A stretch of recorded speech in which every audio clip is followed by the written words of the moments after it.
திருவாரூர் சட்டமன்ற தொகுதியில் வந்து திமுக தலைவர் கருணாநிதி போட்டிடுறாங்க. அவரை எதிர்த்து அதிமுக சார்பில் நீங்க போட்டிடுறீங்களே, வெற்றி பெறும் நம்பிக்கை இருக்கா உங்களுக்கு? வெற்றி பெறும் நம்பிக்கை நிச்சயமா இருக்கு.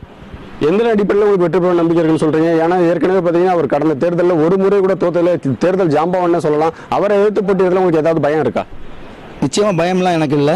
அம்மாவோட திட்டங்கள் எல்லா திட்டங்களும் பிரதிநிதி அம்மாவோட திட்டங்கள் எல்லாமே மக்களை செஞ்சிருக்கு. மக்கள் நல திட்டங்கள் அனைத்துமே மக்களை சென்றிருக்கிறது. குறிப்பாக திருவாரூர் மக்கள் அனைவரும் இந்த திட்டங்களில் பலன் பெற்றிருக்கிறாங்க.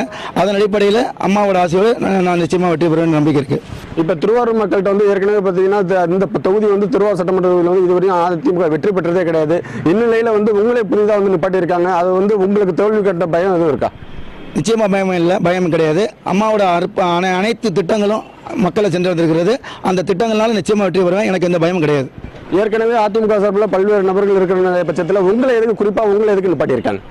அது அம்மா வந்து என்னுடைய பேரில் நம்பிக்கை வச்சு நிப்பாட்டிருக்காங்க.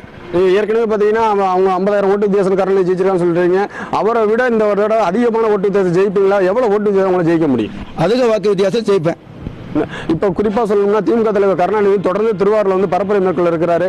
அவரை எதிர்த்து அவருக்கு ஈக்குவலாக வந்து உங்களால் பரப்புரை மேற்கொள்ள முடியுமா? நிச்சயமா முடியும். நான் ஏற்கனவே சொல்லியிருக்கேன், பிரதிநிதி அம்மாவோட திட்டங்களை சொல்லி நான் ஓட்டு கேட்டு ஜெயிச்சிருவேன். இப்போ மக்கள் நல கூட்டணி வேட்பாளர்கிட்ட நீங்கள் ஓட்டு கேட்கறதா வந்து ஒரு தகவல் வெளியாகுது, அது உண்மையா? நிச்சயமா இல்லை.